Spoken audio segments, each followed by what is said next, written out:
Este capítulo final de João registra a terceira aparição de Jesus após a sua ressurreição, a 7 de seus discípulos, num lago da Galileia, que também é chamado de Mar de Tiberíades. Aqui está em evidência dois discípulos, Pedro e João. Esse texto é curto, mas pode ser dividido em três partes. A pesca milagrosa, ou a grande pesca, que está registrado nos versículos de 1 a 14. Nesse episódio, 7 dos discípulos, entre eles Pedro e João, estavam à beira do mar de Tiberíades. E Pedro disse: Eu vou pescar. E os outros disseram: Nós também vamos. Então passaram a noite inteira e não pescaram nada. Ao clarear, retornaram à praia. Jesus estava lá na praia, mas eles não o reconheceram. Apesar de que o barco não estava muito distante da praia. Até que Jesus perguntou se a pesca tinha sido boa, e eles responderam: Não pescamos nada. Aí Jesus ordenou que eles jogassem as redes do lado direito, e houve um milagre. Então João disse a Pedro: É o Senhor. Pedro, sempre estabanado, precipitado e muito empolgado, ele se jogou no mar para chegar primeiro onde estava Jesus. Diferente de João, né? Porque João sempre era mais calmo, mais tranquilo e preferia sempre observar o que Jesus fazia. Então, ao chegarem na praia, né, viram uma fogueira, peixes assado e pão. E Jesus pediu para que eles viessem comer e trouxessem peixe daqueles que foram pegos por ele. Então Jesus pegou peixe, pão e deu a cada um.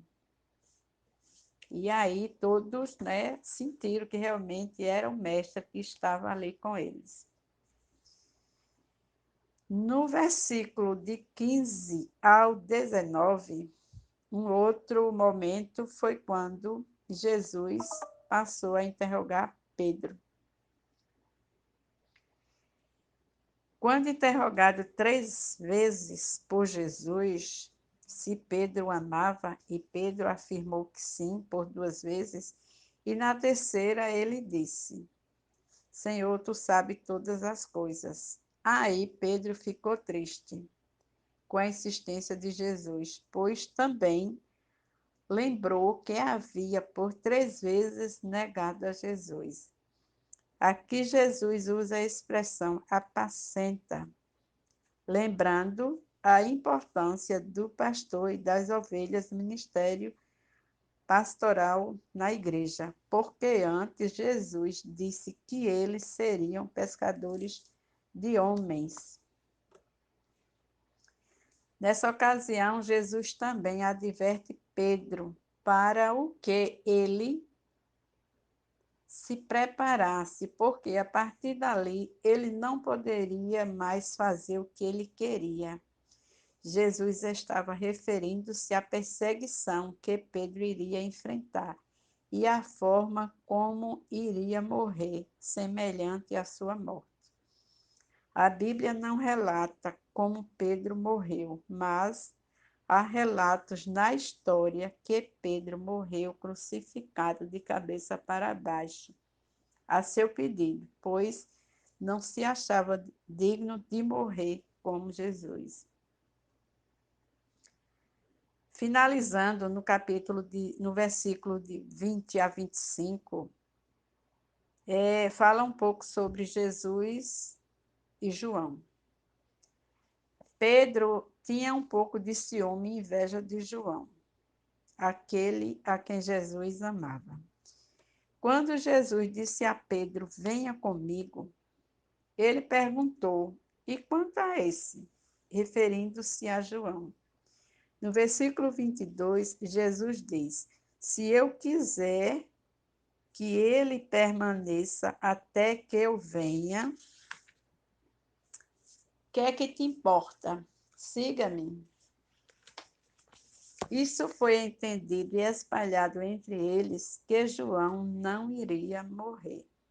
Porém, Jesus estava querendo dizer que João não ficaria vivo fisicamente até a sua volta, mas ficaria vivo no Evangelho, pois esse é o discípulo que deu testemunho, e seu testemunho é verdadeiro, para que creias que Jesus é o Cristo, o Filho de Deus, e para que, crendo, tenhais vida eterna.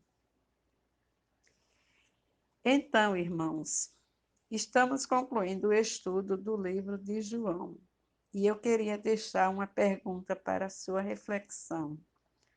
O que lhe impede de amar, crer e seguir a Jesus? Às vezes a gente se parece com Pedro em certas atitudes, porque a gente se empolga demais, a gente se precipita em alguns momentos e às vezes aponta. E fulano não vai, não colaborou, não participou. Ora, irmãos, siga-o sem se preocupar se o irmão vai segui-lo ou não. Se ele está te chamando, vá. Vamos ser parecidos com João, sempre atento à voz do Senhor. Amém? Que o Senhor nos abençoe.